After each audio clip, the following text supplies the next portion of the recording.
Kia ora again, everyone. Good evening.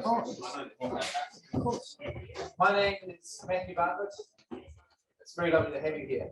I'm one of the chaplains here at Victoria University. Welcome to the chaplaincy.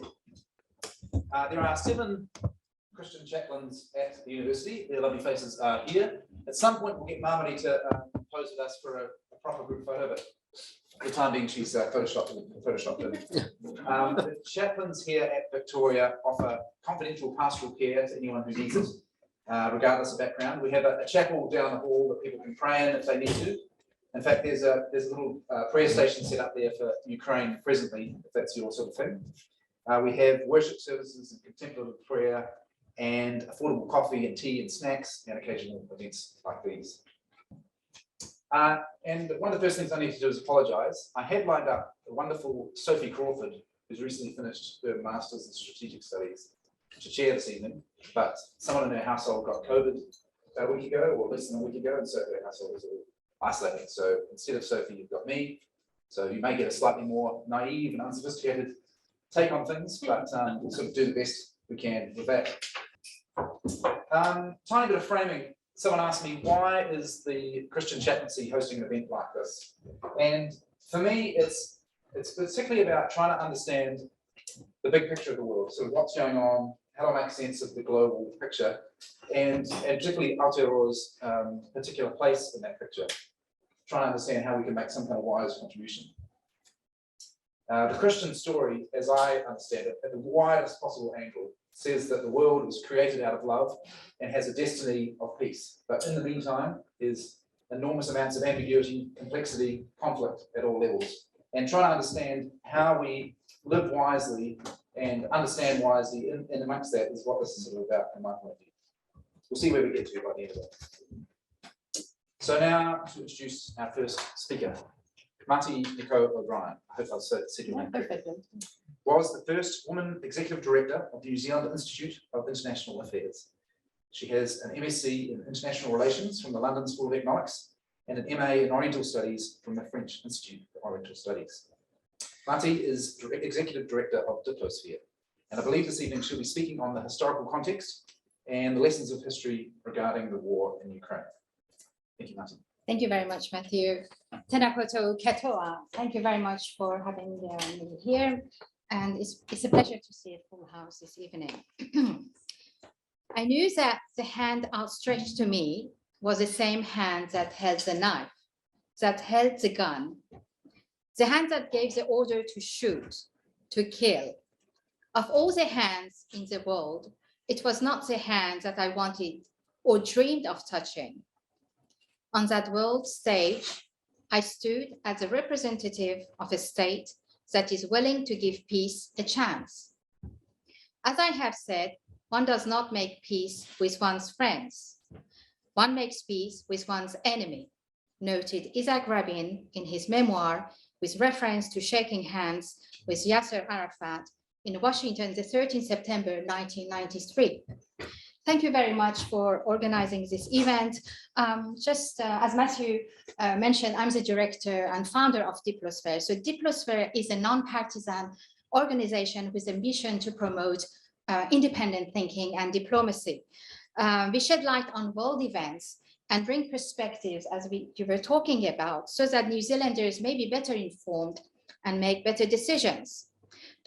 Perspectives are needed this evening as the current situation in Ukraine is far from being a black and white issue, as often portrayed in the public discourse. They say the first casualty of war is the truth, and this certainly applies here. The fog of war makes analysis tricky, and the views I'm expressing are through this lens and via a series of experts who think independently, to my view. Much is still contested. And of course, the history of Ukraine is rich and complex. It will not run through, I will not run through key dates, but focus on recent past. But some salient points. Ukraine as an independent nation is a young country. It used to be part of the Russian Empire, then the Soviet Union, for over 300 years, before independence in 1991. Ukraine and Russia have a long intertwined history. Now, on this issue, opinion worldwide is nearly unanimous. Russia is the aggressor. The Russian army's attack on Ukraine is a flagrant violation of international law and the United Nations Charter. And we can all agree tonight that everything is happening in Ukraine, all the humanitarian situation is deplorable. As prominent US academic Andrew Bacevich said, even in a secular age, we know whose side God is on. The constant stream of images of blight, death, and destructions in Ukraine that we see in the media increases the desire for revenge, more sanctions, and further military measures against Russia. But Bacevich, who also served in the US Army and lost his son fighting in the Iraq War, warns that snap judgment rarely stands the test of history. Indeed, moral indignation can be a dangerous compass. World War I illustrates well that point.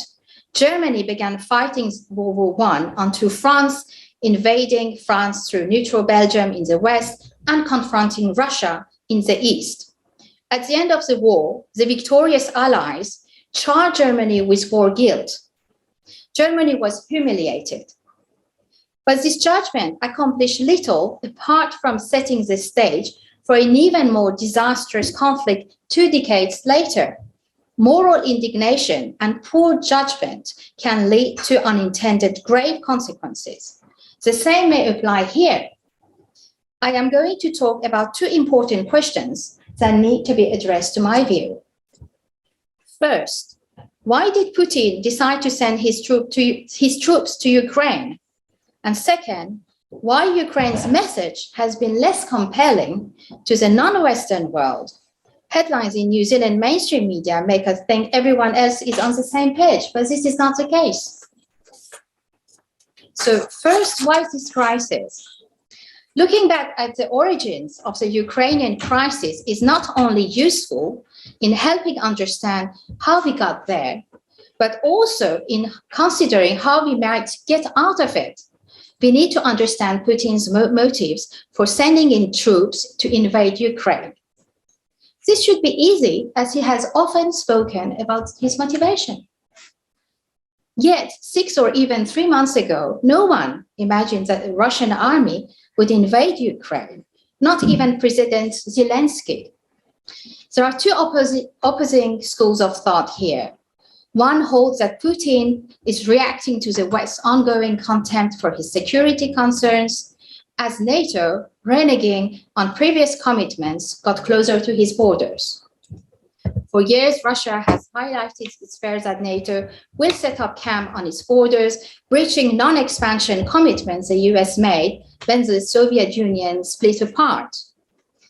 Back then, discussions and promises were made by the West not to move eastward, including the famous quote by the US Secretary of State James Baker, "Not one inch eastward."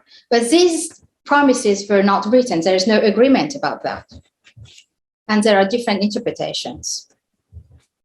Professor John Eikenberry notes that it is not only the NATO expansion, but also the EU expansion to Ukraine and the possibility of another color revolution in Ukraine, which could lead to a color revolution in Russia, in Russia itself, which is seen as a threat. The overthrow of our elected pro-Russian President Yanukovych in 2014 and Maidan Square protests reinforce this fear.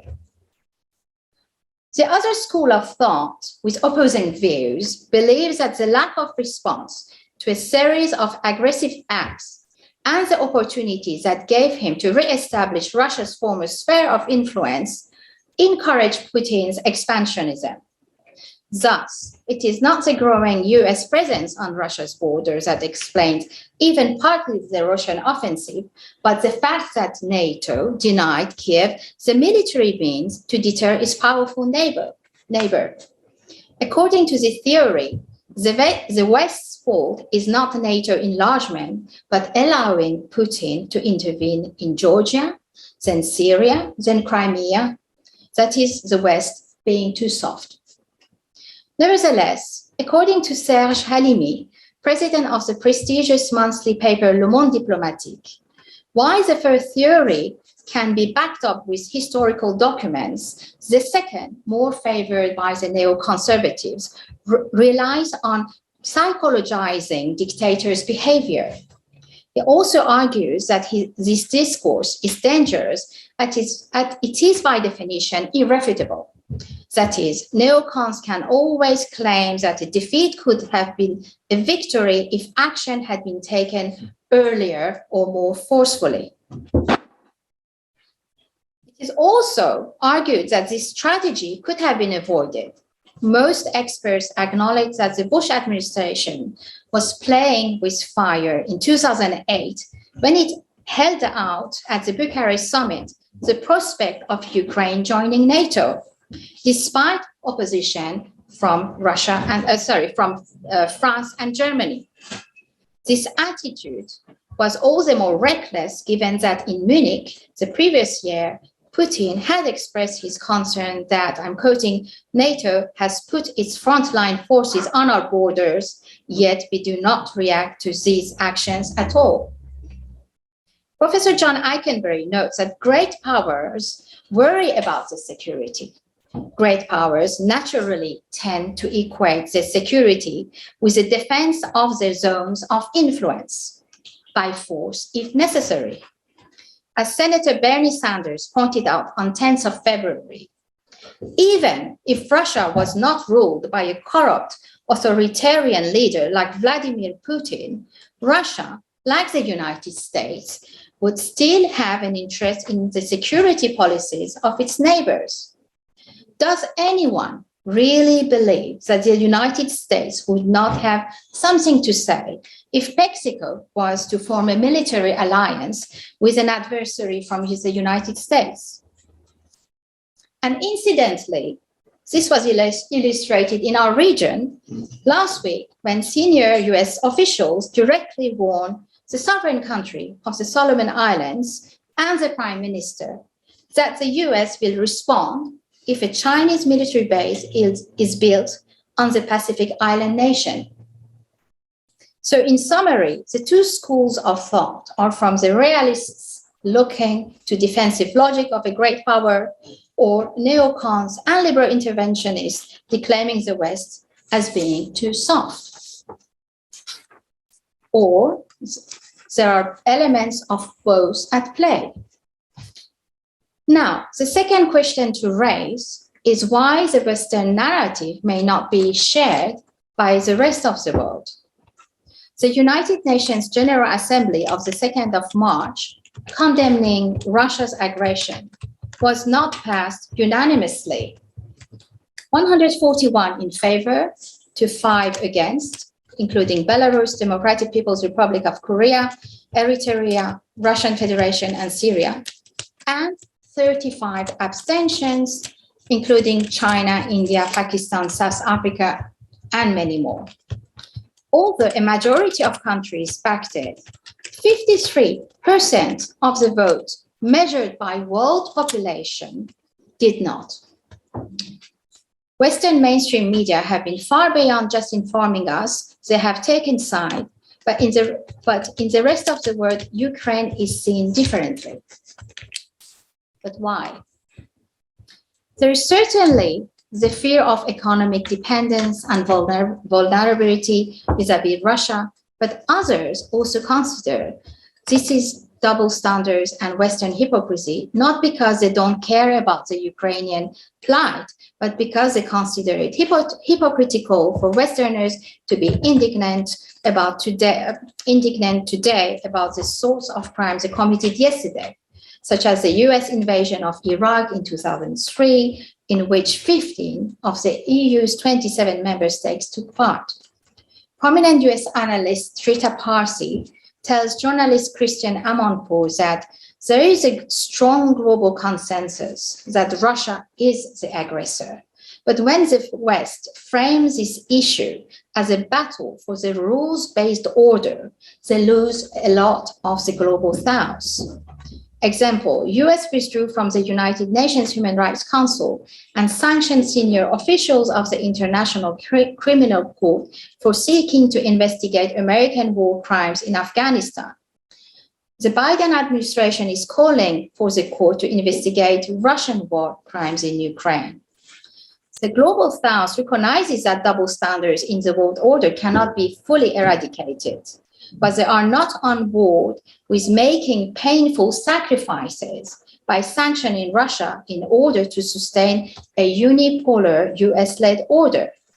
Not joining the US-EU's Russia sanctions does not mean that the global South prefers a Russian or a Chinese-led order.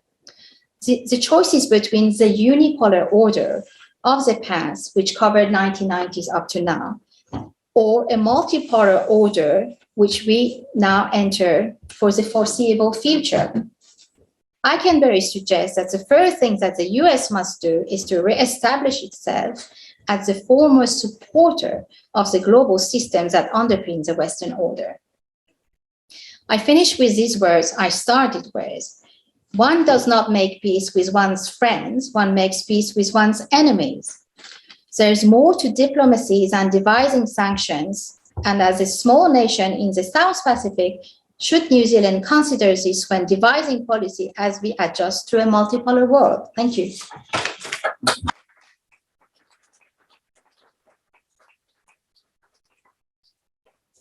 Thank you, Maty.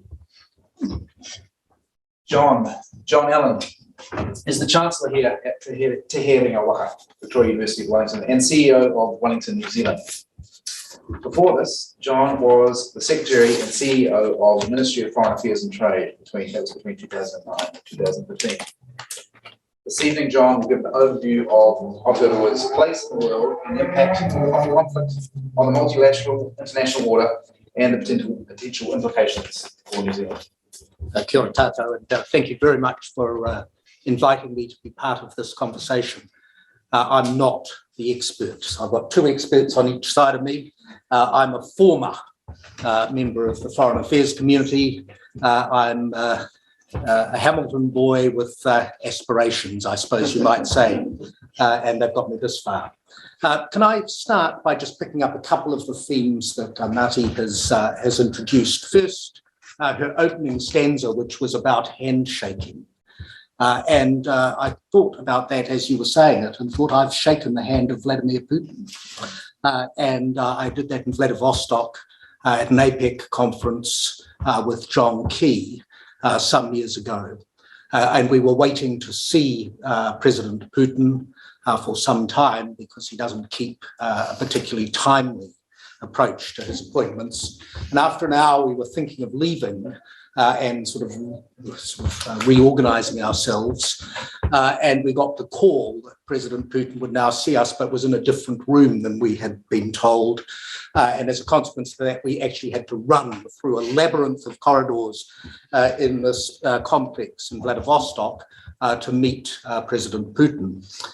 President Putin wasn't at all what I had expected. He was shorter to start with, but he was also far more human. He was relaxed, he was funny, he was engaging and engaged in the conversation with our small party in a day in which he'd seen, no doubt, multiplicities of more important international players. And I tell you that story only because, one, I suppose we were negotiating a trade agreement at the time, and we were thinking about a trade agreement with Russia, and that was what this conversation was about. That never went anywhere, of course, because of some of the activity that Maty's already talked about, which meant we couldn't progress. But I tell you that because it's very easy to demonize people, and it's very easy to take a view that somebody is all black.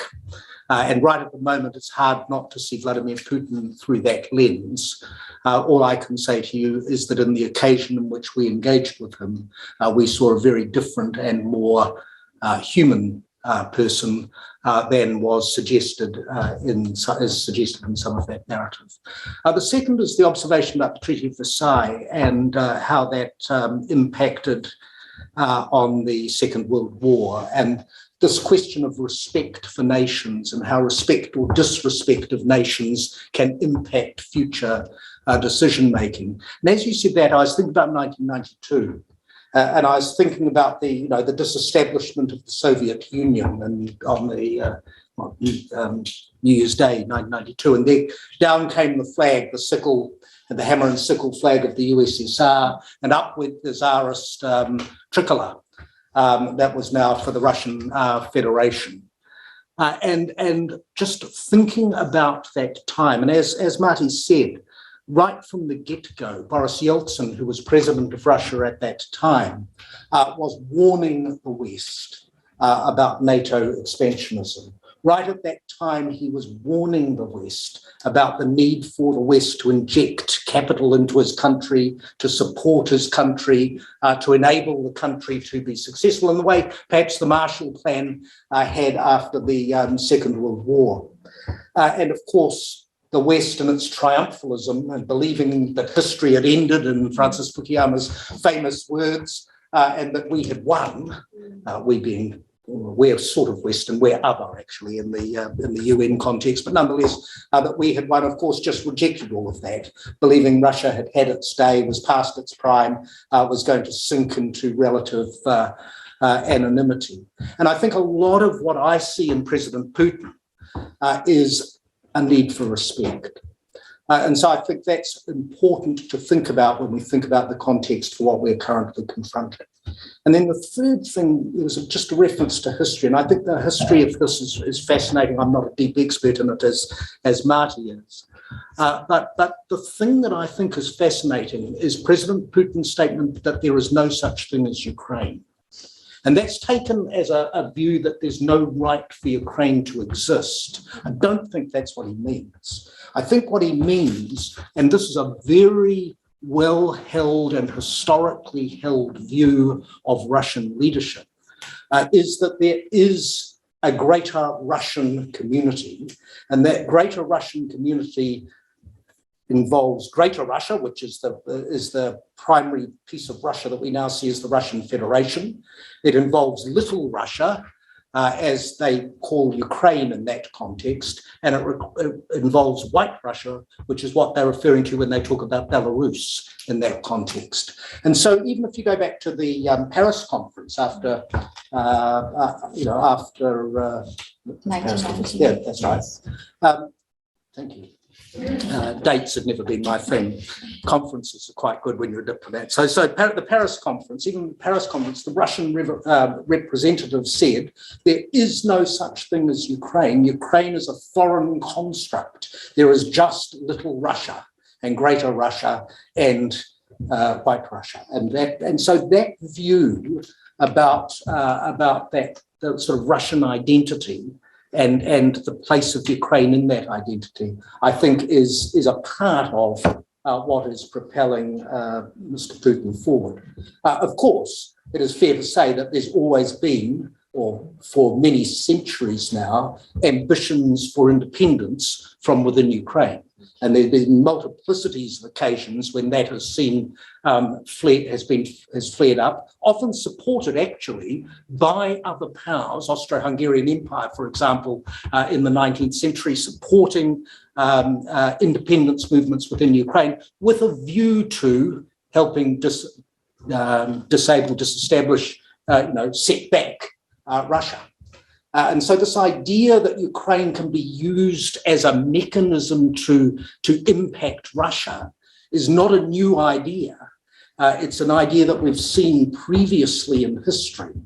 And I think when people listened to Secretary Austin in Kiev the other day, when he was there saying, look, what we need to do is to ensure that the Russian capability is so diminished that they can never invade, a country ever again. They can never repeat this aggression. The way in which that will have been interpreted by many is, well, what that means is we're going to have a long war, because that's how you degrade Russia's capability in that way, at the expense largely of the Ukrainians. So the Ukrainians are the meat and the sandwich yet again in that sort of battle. And that the actual effort that goes into peacemaking is going to be significantly lowered in that context. So there's just, I thought that was a really interesting series of observations. Thank you. I just sort of riffing off that a bit in a few sort of oblique references. I'm meant to be talking about the place of New Zealand in the world, and how this catastrophe 17,000 kilometres away impacts New Zealand. And as Maty said, we're a small nation. David Longy once famously described us as shaped like an arrow, strategically positioned, thrusting at the heart of Antarctica, by which I think he meant we're largely irrelevant. Although now Antarctica is being unlocked, perhaps not as irrelevant as David thought. So what does it mean for a small country when this sort of activity starts occurring, and what's the impact for us? And I think actually the starting point is a comment that Maty made as well, which is about the rules-based order. Because as a small country, which is dependent on trade and engaging with other countries across the world for our livelihood and our existence, the rules-based order is fundamental to our success. And so when you see the giants begin to play, when the tectonic plates are beginning to shake, it makes our task in doing that much harder. And if you look at the UN, and I take the vote, as you said, at 141, was it? 141.35, no, yes, 141.5, yes. 141.538, that's right. So 141.538. And you can say to yourself, my word, isn't that splendid? And we've talked, Maty's talked about the number of countries versus the size of populations and the actual impacts of that. But the true fact is that the GA has absolutely no authority to make anything happen as a consequence of that vote.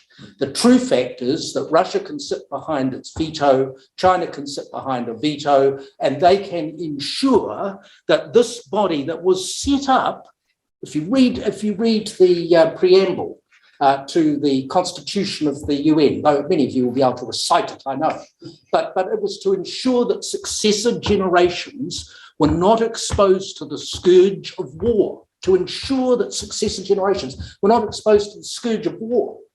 And here is this body, which is the crucible of the rules-based order in our world at the moment, completely unable to deal with exactly that issue because of a fundamental failure in the architecture of the UN. And that fundamental failure, I can tell you, was called out by New Zealand at the San Francisco conference in 1945, at which the necessary declarations and constitutions were signed. We have been an opponent of that veto forever. And I think what this is demonstrating is that we are right. But the fact that the world order the systems of the world are currently vulnerable and currently ineffective makes the task of New Zealand in engaging with the world much, much more challenging. And so you will see a focus, I don't doubt, on trade agreements and all those sorts of things. You will see a focus on us trying to corral like-minded countries and like-minded organisations to try and advance against this uncertainty, but it is extraordinarily difficult for us to be able to do so. We pride ourselves on having something we call an independent foreign policy, And what we mean by an independent foreign policy is we're a trusted broker, we're friends with everyone likes us, and therefore we're able to be, in the middle of everything, a conduit between warring nations and difficult situations and all those sorts of things. And we pride ourselves in that position. It's damn hard to be a trusted broker, small country, in an environment that we are in at the moment. And interestingly, you've seen New Zealand make choices that I think, and it doesn't surprise me we've made these choices, but very, very clearly identify us with the WEOG group, with the Western group, in a way that we have been trying for quite a long time to just delicately distance ourselves. And I mean Nanaia Mahuta attending virtually the NATO conference around this. I mean the sanctions legislation which has gone through our parliament, which has made a significant difference. I mean the fact that New Zealand's been prepared to put funding behind potential purchase of lethal aid for Ukraine. And I'm not arguing about whether that's a wise thing or not a wise thing. All I'm saying is that is reflecting a very different position for this country than we've been trying to position ourselves in for quite some time. And so I think when you look at this and think about the impacts of this, you've got to start thinking about what that means long term for this country as we move forward. I had another couple of exciting points to raise with you, which I thought I would. Oh, I know the next one. Sorry. The next one is quite simple, and we've already talked about what's happening in the Solomons. You are going to see countries around the planet investing massive money back into military capabilities. And New Zealand will be no exception. New Zealand will be no exception. So you will see this country, you've already seen actually, there's one political party I think that's come out and said we need to be spending 2% of GDP on our military. You will see this country alongside our Australian friends and alongside Singapore and alongside Southeast Asia, which has been spending, the growth in spending in military assets in Southeast Asia has been huge in the last period. This will be a defining event that will see significant expenditure in those assets. And the reason that people are doing that is because what Ukraine is demonstrating is if you don't do that, you're going to get clobbered. Now, how effective the expenditure is a real debate. I'm not advocating for it, I'm just telling you that it is coming. And so from my point of view, when I think about the impacts for New Zealand in this, while you can say, the world is more fragile, it should create opportunities for us because there should be opportunities for us to be able to build new alliances and all those sorts of things. The truth of it is this is a much more dangerous place for New Zealand to be. The last point that I wanted to make is to look at what Russia has been doing with oil and using its strategic asset in oil to basically leverage, divide, and influence and shape European opinion.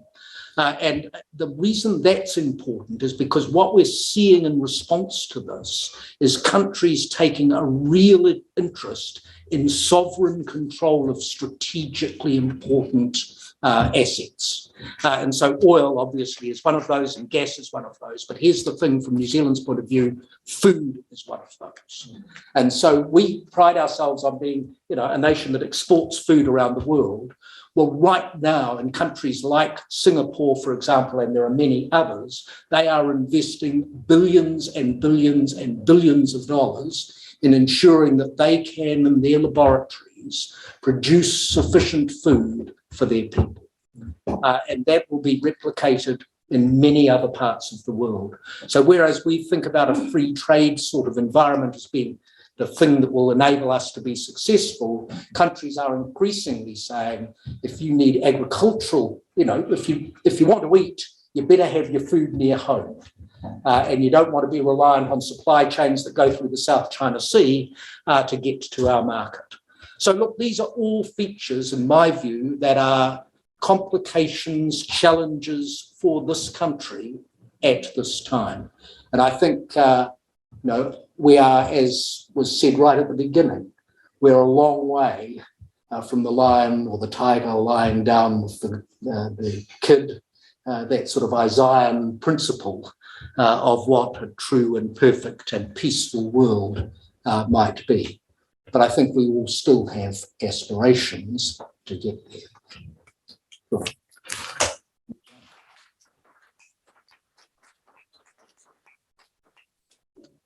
Thank you very much, John. I won't stand up. It's awkward being the only one who does.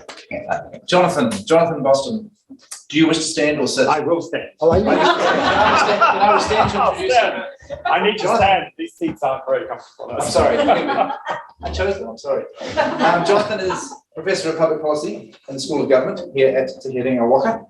He has been the Director of the University's Institute for Governance and Policy Studies. He sits on the governance boards of several organisations, including Oxfam New Zealand. Jonathan will talk about the ethics of war and peace from a Christian perspective and consider the arguments for and against pacifism and the idea of the just war in relation to this particular conflict. Thank you, Jonathan. I have your slides. Yeah. Fantastic. Well, kia ora, everyone. Thank you, Matthew, for your kind invitation. Thank you for the opportunity to share a platform with the Chancellor and with Maty. And thank you all for coming. I have some slides and I have a handout. Unfortunately, I was pessimistic in my expectations of the turnout. So Nikkhou is going to hand out one between two. So at least it saved the university's photocopying budget. All right. The war between Russia and Ukraine, as Maty and John have highlighted, raises a very wide range of profound questions. And as Matthew has said, I'm going to focus on some of the crucial ethical or moral issues, and we'll do so from an explicitly Christian perspective. I make no claims to be an expert on the ethics of war, but I have, I trust, at least some grasp of the critical issues and why over many centuries Christian theologians, ethicists, and lay people have disagreed about the ethics of war. And I realize there are people in the audience here who are widely read on the subject area. So I will brace myself for questions later. So first, let me be very clear. Wars are evil. They involve great suffering, huge damage to buildings and infrastructure, and enormous costs, both financial and non-financial. But not all wars are equally unjust. Some are clearly, profoundly wrong, but others are less so, and possibly the lesser of two evils. The invasion of Ukraine by Russia on the 25th of February, 65 days ago, is clearly a shocking event in multiple ways. And I'm sure many of us just felt, emotionally really sick when we read the news or heard the news of this invasion. Russia's aggression is clearly unprovoked, unjustified, illegal and morally wrong. And about this, in my view, there can be no doubt. Moreover, its conduct of the war has been barbaric, with massive violations of international humanitarian law, indiscriminate killing and abuse of large numbers of innocent civilians, including children, and enormous damage to Ukraine's economy, physical infrastructure, cultural treasures, and ecology. Am I able to move this on? I can move it. Oh, gesture me in. Right. Okay. If you just run through the next, that just gives you an outline of what I'm going to cover. And these are just some of the many, many horrific shots you will have seen, photographs you will have seen. The damage bill already exceeds US $1 trillion and is mounting daily. Over 12 million people have been displaced, many of them outside of Ukraine. And the ripple effects globally will be huge, with increased poverty, political instability, geopolitical tensions, greater repression, more money spent on military, as John has indicated, and so on and so forth. So one of the questions that faces many of us as Christians is, what do we say about such things?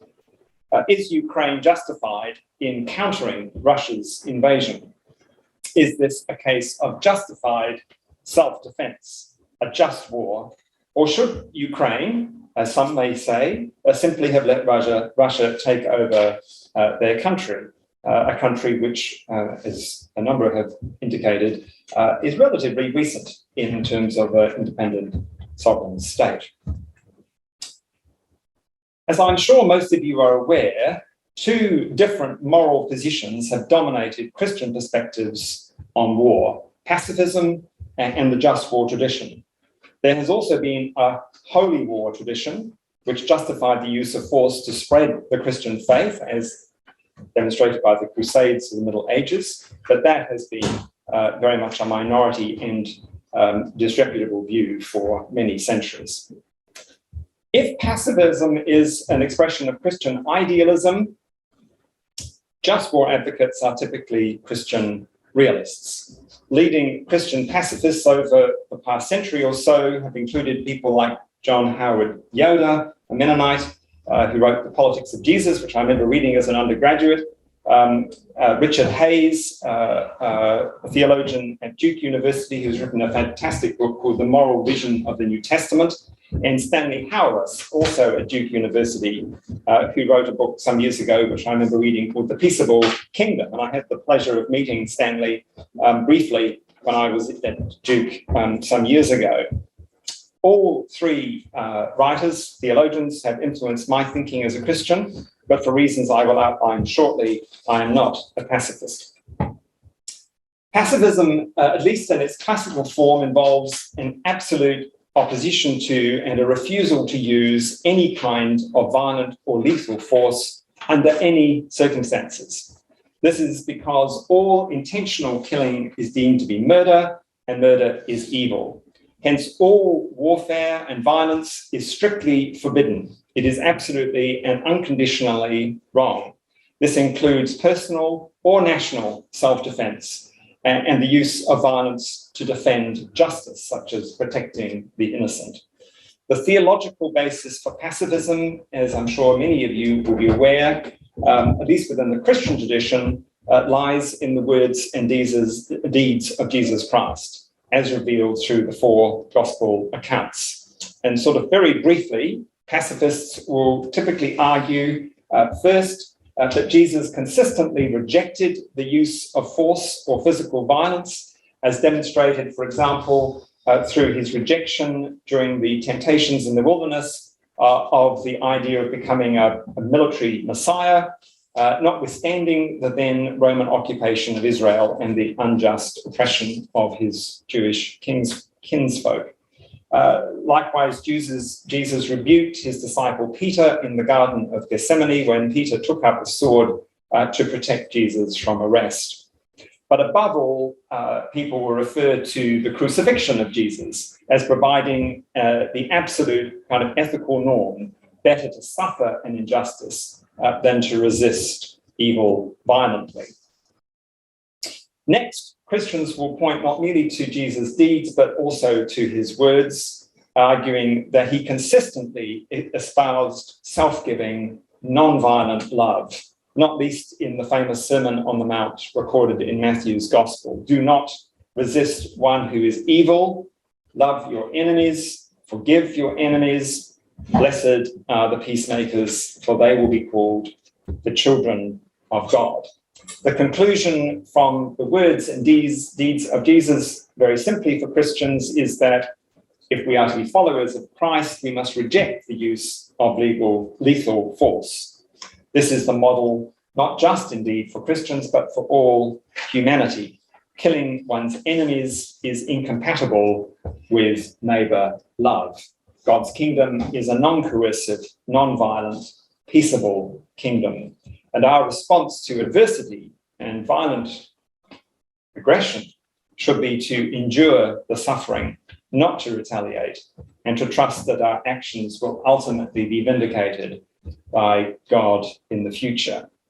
And I'm reminded in this context, many years ago, as a student in the 1970s, going to hear a person called Bishop Festo Kabenjeri, who was a Ugandan bishop who had to flee the terror of Idi Amin, a dictator in Uganda who was responsible for the deaths of many, many thousands of Ugandans, including the Archbishop, the Anglican Archbishop of Uganda. And Kabenjeri said, and he was a pacifist, he said, if I had been in the presence of Idi Amin and I'd been handed a gun, he said, I would have handed the gun to Idi Amin and said to him, this is your weapon. Mine is the weapon of love. it is hard not to respect the pacifist position and to feel the moral force of what Bishop Festo Kavengere said. But I think he was profoundly wrong. If I had been handed a gun in the presence of Idi Amin, I hope I would have had the courage to have said, "You are responsible for crimes against humanity. I'm putting you under arrest. If you resist, I will shoot you." And to do that as a Christian in the name of love. So why is pacifism wrong from a Christian standpoint? Here are a few quick reasons.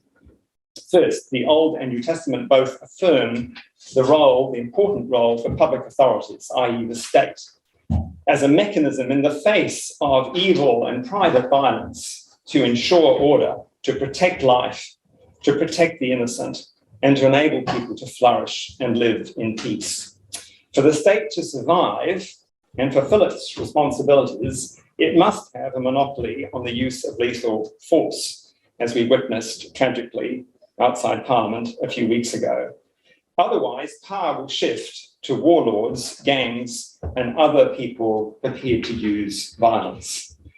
So the police and the military forces of a nation must be willing and must be empowered to use lethal weapons to fulfill their roles, albeit under appropriate limitations. Second, the Bible places a huge emphasis on the pursuit of justice, both social justice, corrective justice, and restorative justice. Christians have a moral obligation to challenge injustice, to protect the innocent. And sometimes this will not be possible without the threat and indeed the use of physical and lethal force. Third, while the biblical witness is open to a variety of interpretations, including a pacifist interpretation, it seems to me there is no absolute prohibition on the use of force. And we can point to numerous references in the New Testament where Jesus or John the Baptist affirmed military figures and made no suggestion that they should renounce their military service or that their service in the military was incompatible with discipleship of Christ. Fourth, the ideal of pure, disinterested, non-violent love, in my view, cannot constitute a practical, viable, and adequate social ethic in a world characterized by the tragic quality that we witness today in many parts of the world. Now, this is not to suggest that love is irrelevant. Love is critically important. It must qualify justice with mercy. But we need to recognize that love for neighbor can sometimes require taking lethal force to protect those whom we love and are required to show love to. And finally, in my view, pacifism is inconsistent. It effectively involves condemning violence, but at the same time condoning a coercive role for the state and enjoying the benefits of this coercion, in effect letting others get their hands dirty while seeking to keep one's own hands clean. So, sorry for that rather long, I might say, diatribe against pacifism, but I think it is relevant in the current context because as we moved sort of beyond history in the 1990s and so on, I think many people, and particularly many Christians, have sort of thought, oh yes, well now of course war is not necessary, violence is not necessary, we don't need to use arms and so on. And I think the tragedy of what's happened in Ukraine just highlights for us yet again the kind of world, unfortunately, in which we live. So let me just make a few very quick comments about the just war tradition and how it might be applied in the current context, and then I'll sit down. So the just war tradition goes back a long way in Christian thinking, not least to St. Augustine around the 4th century. It was taken up by the great medieval scholar Thomas Aquinas, and through his work and the work of many other people in the Middle Ages and beyond, became the dominant position within these most Christian denominations over the course of history. In the last century or so, there have been notable Christian theologians and ethicists who have advocated the just war position. Reinhold Niebuhr, for example, in the United States, at the time of the Second World War, Dietrich Bonhoeffer, who condoned the assassination or the attempted assassination of Hitler, the evangelical ethicist, though I don't know if he calls himself evangelical anymore, David Gushee in the United States, and Nigel Bigger, who is Regius Professor of Moral and Pastoral Theology at Oxford, who I had the pleasure of meeting some years ago, who's written a big book called In Defence of War. I have to say I don't agree with all of what he says, not least his attempt to justify the invasion of Iraq, I should say. But it's an immensely rich book, and anyone interested in the subject of war and the principles of just war really needs to read his work. Over the centuries, various principles have been developed. I've outlined some of those here. There are principles that apply to the conditions under which a war people may resort to war. There must be a just cause, there must be just a right intention, there must be a clear desire to re-establish peace. The war should be a last resort after sort of everything else has failed. It needs to be waged by legitimate authority, a state, and there should be a reasonable chance of success. So a thermonuclear war in which you blow everyone up and there's nothing left would not be consistent with that principle. And in addition, the principles regarding the regulation of the conduct of war is embodied in international humanitarian law. That's what IHL stands for. So, and that includes that the war must be conducted on a proportional basis. The proportional principle, incidentally, is one of the really, really difficult ones to apply. Happy to think about that in questions if people have any. The war must be discriminate in the sense that non-combatants should not be deliberately targeted, and there should be clarity around where responsibility for war lies. And if I could just conclude by reading part of a statement from David Gushee about the war between Russia and Ukraine as he applies these principles to that context, to that conflict. He says, on the Russian side, this is one of the clearest real-life examples of an unjust war I have encountered in life and study. And he's an expert actually on the Second World War, among other things. In classic war terms, Russia is obviously wrong, both in initiating this war, no just cause, no right intention, and in how it is waging the war, violations of proportionality and of the rules of war, such as indiscriminate shelling of population centres. Likewise, Ukraine clearly is acting in a morally justifiable manner, both in defending itself, just cause, right intention, legitimate authority, etc., and as far as I can see so far, in how it has defended itself. This he wrote a few weeks ago, maybe it doesn't apply anymore. Ukraine is fighting, in his view, a just war. There is no reason for cynicism about the motives of Ukraine's government or the conduct of its soldiers and people. There is no beast at work in Kiev. This is a people defending itself, led by a government doing government's most sacred task, protecting its people. It is an absolute tragedy. We are just so thankful, I think, that we are 17,000 kilometers away. We are not on the borders of Ukraine. We are not in Ukraine. We are not refugees from Ukraine. But we are all bound together in our common humanity. And I, for one, have found these last 2 months very painful, deeply disturbing, and very worrying in terms of what the future may hold.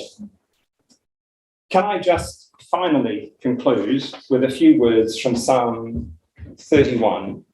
One of the senior rabbis in Ukraine last week asked the world community of Jews and Christians and anyone else of goodwill to pray in solidarity with the Ukrainian people the ancient lament which constitutes Psalm 31. I won't read it all, I'll just read a few lines. Let your face shine on your servant, save me in your unfailing love. Let me not be put to shame, Lord, for I have cried out to you. But let the wicked be put to shame and be silent in the realm of the dead.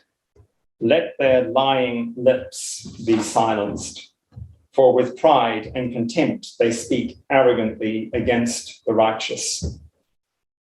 Praise be to the Lord, for he has shown the wonders of his love when I was in a city under siege. The Lord preserves those who are true to him, but the proud he pays back in full. Be strong and take heart, all you who hope in the Lord. Amen. Thank you, Jonathan. It doesn't quite feel right. Such a somber presentation. We have about 25 minutes for questions. I see I skipped some slides. I'm sorry, Jonathan. I wonder if, before getting into questions from the crowd online and off, whether any of you presenters have queries for each other.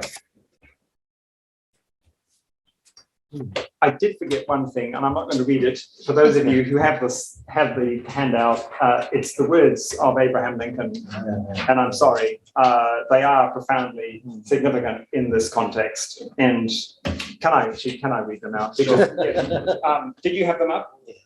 Did people see them? I did not have them up. Yes, well, it's just, I think this really captures brilliantly, I think, a very Christian perspective on how we should view war. He says, with malice towards none, with charity for all, including Vladimir Putin, and John rightly reminds us of his humanity, with firmness in the right as God gives us to see the right, and it highlights the ambiguity that, Maty was referring to. Things aren't frequently black and white. There's lots of shades of grey.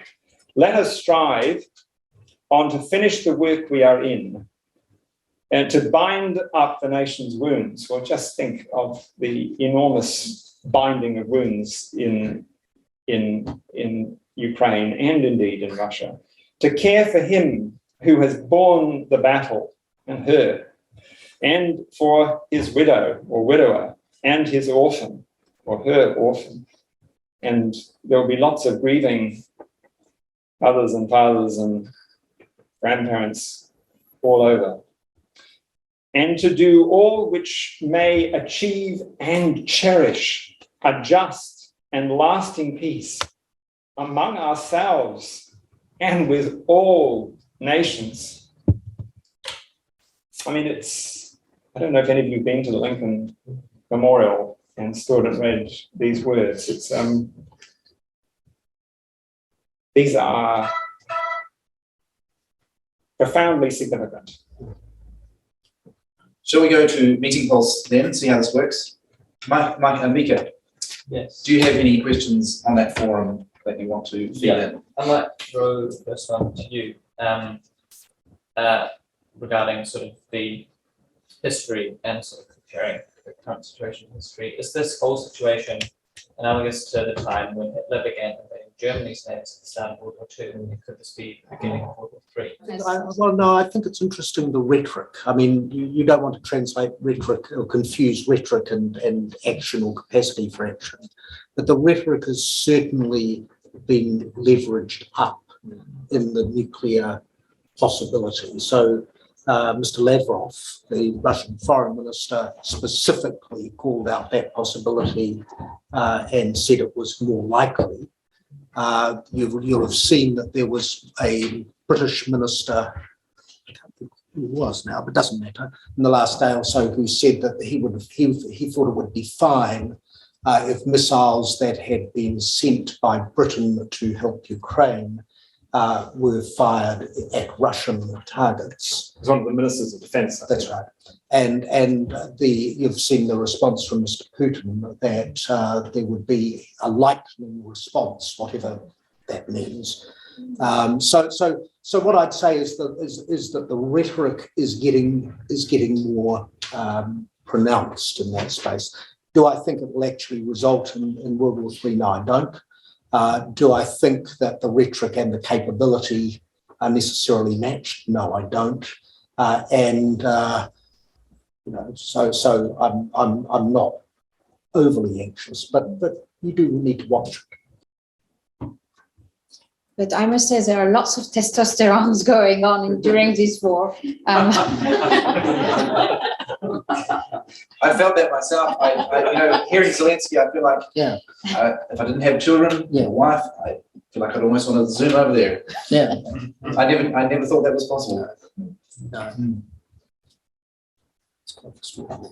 Mika, do you want to chime another one in if there is? Yeah, I'll one to you, Joan, about New Zealand's response. Yeah. Quite a simple short one. Should New Zealand stop buying Russian oil?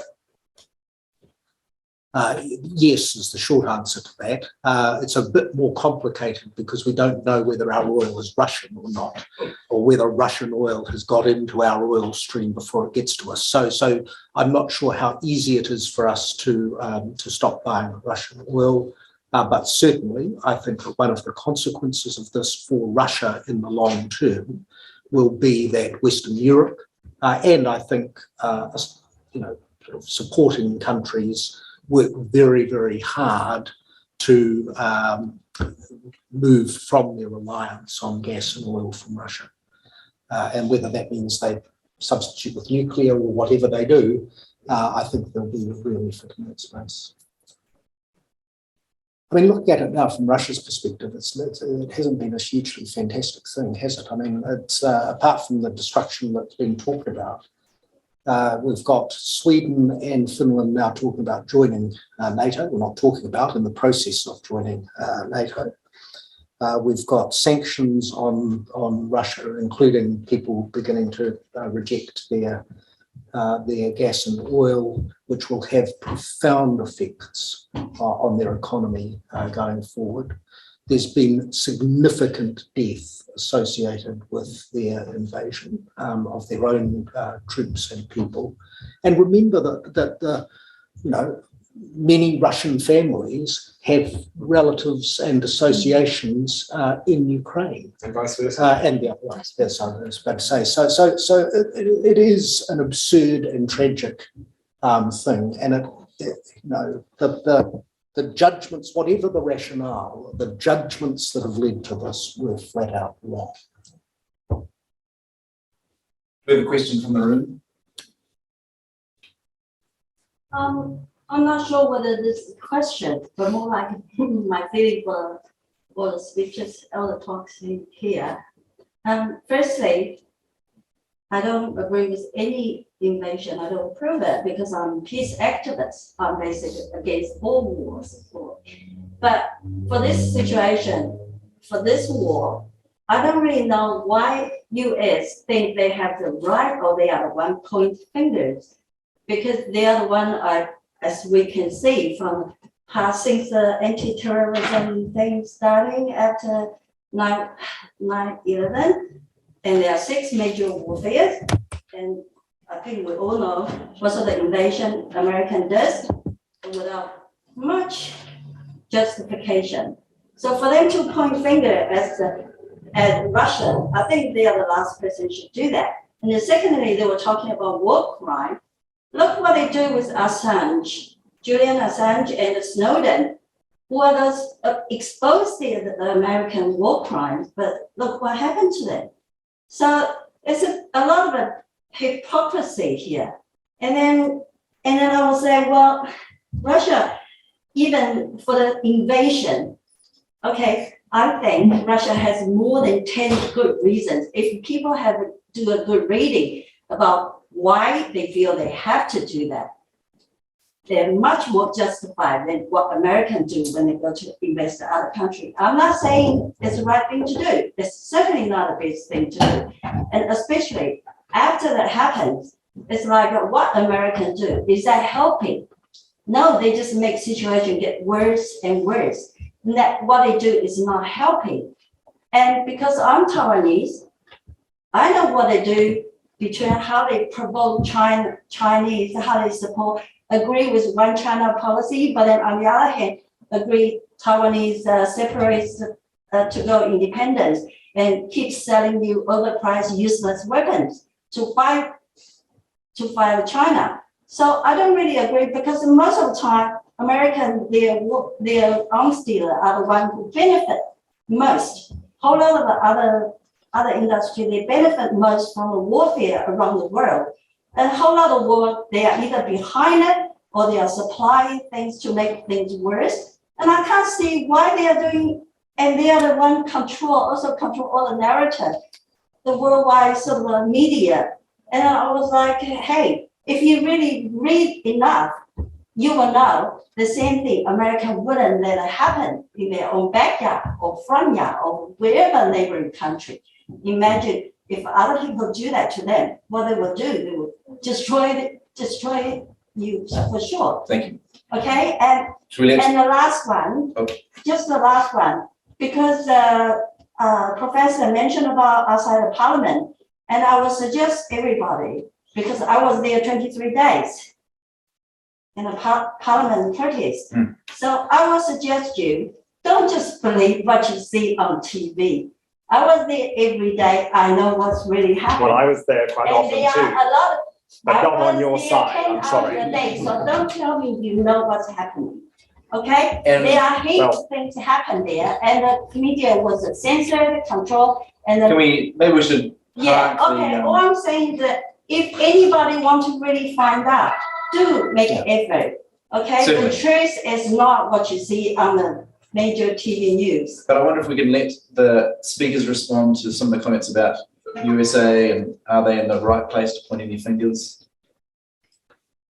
Well, I think if you start with the premise that this is an unjustified war, and I accept that's not where you've started, but nonetheless, I think it is the position that, as we saw in the United Nations, most countries in the world take. If you start from that premise, then the question is, what is the appropriate response of non-participant countries to that reality?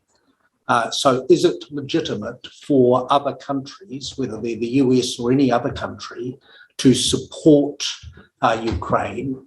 Or effectively, on your thesis, does Ukraine have to, notwithstanding it's been unjustifiably invaded, does it have to stand alone?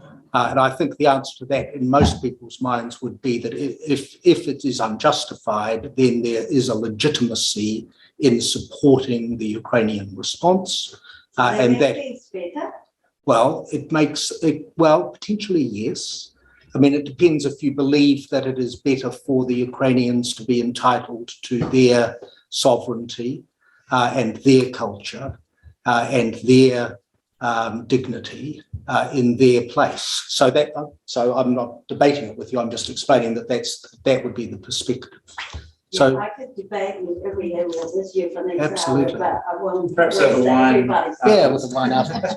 Yeah. So John, did you have a? I'm sorry. My point is that I in my mind, the US supporting Ukraine, while I think there is an issue about proxy war, and I think that is a legitimate lens to bring to it, I think a proportionate level of support is appropriate.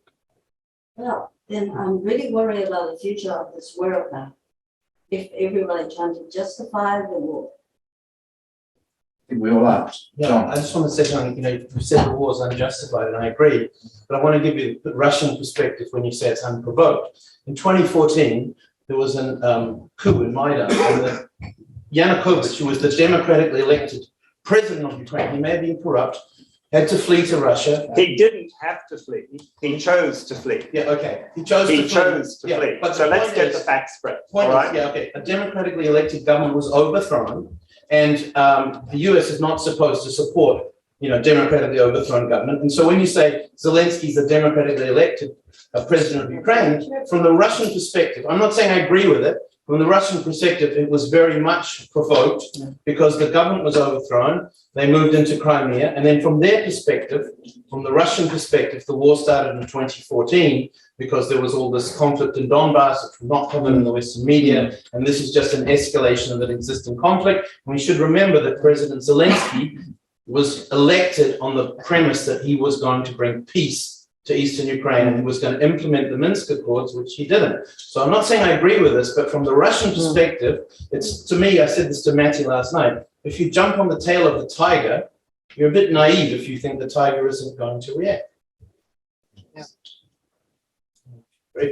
Agree, but if the panelists agree with me, so because having worked in Russia for 15 years, Mr. Putin doesn't know the word reverse. There's no such thing in his book. Because it's just, I've spoke to Russian friends, there's no way they're going to reverse. So he has to be given an out and saying, put him on trial in The Hague. Well, that would be at the end of World War III, wouldn't it? Because there's no way he's going to reverse. It's just not. But can I just say, it raises the question about how you create space for reversal in the midst of war. Good point. And I'm no expert on diplomacy or international relations, peacemaking, I'm sorry, but I understand the point you're making, but I frankly just don't see how the rest of the world creates space for some kind of well, they could start by saying that Ukraine is neutral. I mean, to me, you said it was unprovoked. From the Russian perspective, saying we're going to join NATO was a provocation. As Maty mentioned, NATO wasn't supposed to be expanding, so this is a provocation. Yeah. So that could be a starting point, that Ukraine signs a pact to not join NATO, for example. Yes, which I gather it's more or less said now. So why didn't you say that before the war started, to save all the lives of these people? Well, look, I'm not here to defend the Ukrainian president, but Ukraine was not a member of NATO when Putin invaded. And in fact, they signed an agreement in December, a few months before. Sorry, they signed a partnership agreement in December of 2021 to a path to NATO membership. So it was on track towards. Yes, but it hadn't been agreed. I know, but Russia said that's a red line for about 5 years. That is a red line, that if you do this, we're going to invade. So from their point of view, a red line had been crossed. I'm not saying I agree with it. Sure. But it's. What about this question of, for Maty or John, perhaps, of what could be a way out for Putin, as opposed to, I guess, what I understand Biden's line at the moment of it's talking about war crimes and things. What is an alternative to that kind of rhetoric? What do you think, John? I wish I had a crystal ball. My feeling is that neither of these great powers, I mean, I'm talking about the United States and Putin, who is resurrecting, Russia to come back as a great power. None of them want to lose face, so it's going to be complicated, and I guess sacrifices have to be made. In this case, so John mentioned, Ukraine making some compromises, but I'm not an expert on that either. I'm not an expert on Russia. What they do is say a referendum in Crimea, and if that supervised by the United Nations, and if that says we want to be part of Russia, let Crimea be part of Russia. But Ukraine's position is no compromise, no way. But 80% of the population of Crimea is Russian.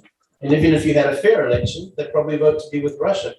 I have a friend from Odessa who told me he hopes that Odessa is Russian because the quality of life of his elderly mother will improve and it would be better than the failed government they have now. So one thing I wanted to say, it's not 100% of Ukrainians. The majority of Ukrainians want a Western future, but there are some Ukrainians who feel much closer to Russia. So it's a mistake of the media to paint it in black and white. Most want, but not all want. There's 12 million.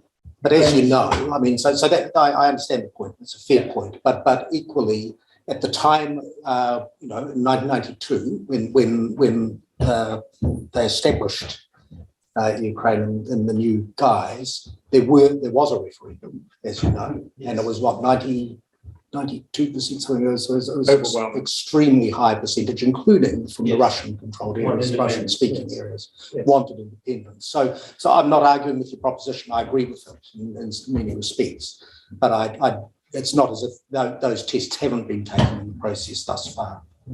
Andrew, Not sure which one of you can answer this one.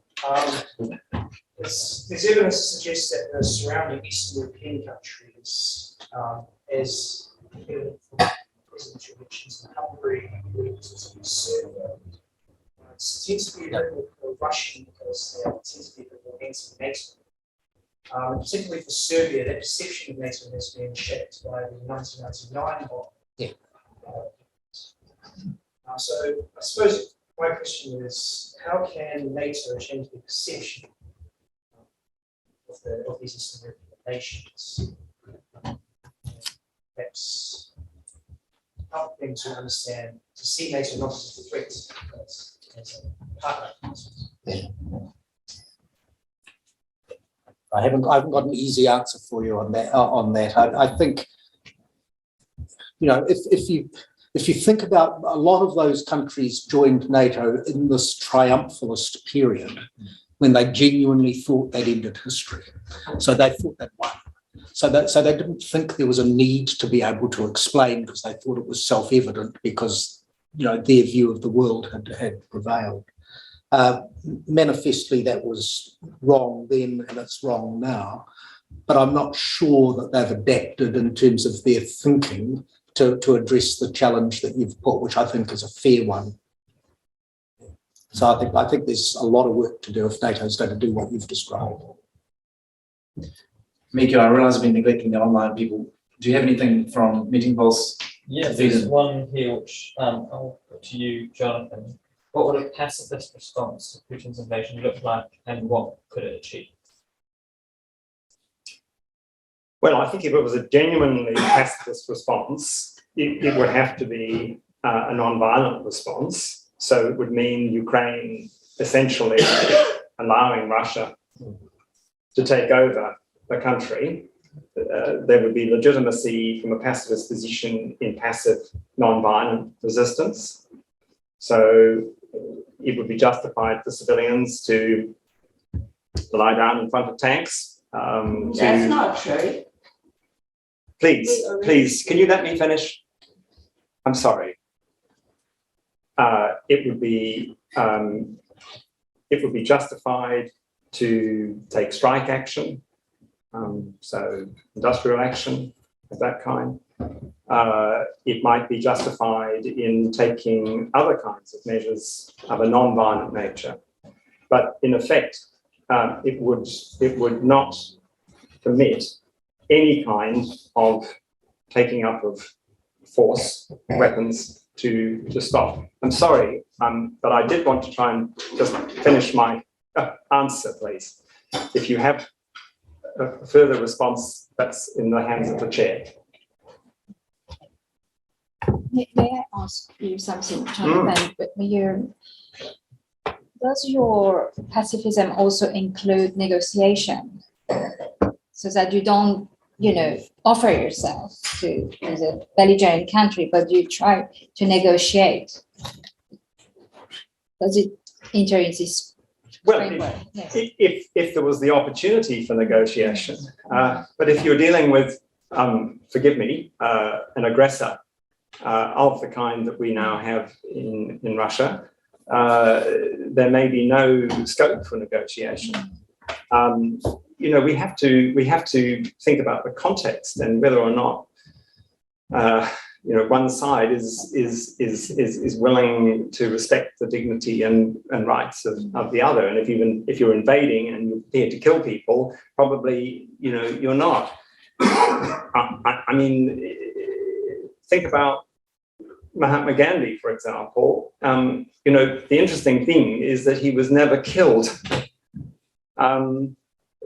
So he survived and was able to pursue a strategy of non-violent resistance.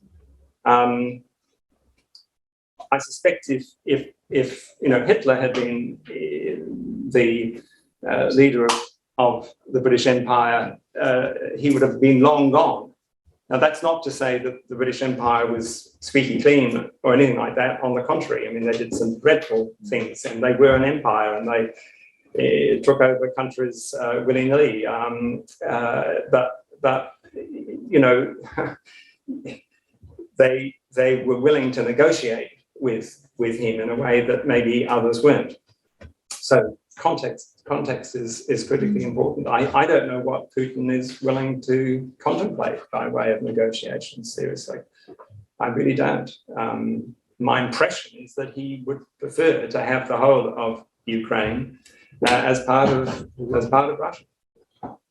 And it may be that nothing short of that will satisfy him. If that's the case, then the risk is you have a very long, dreadful conflict with, you know, absolutely tragic consequences, as we're witnessing. We have come to time. I'd love to keep talking, but I think we should honour the time.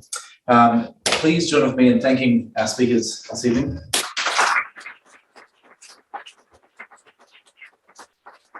We're planning to run other events. I'm not sure exactly what events.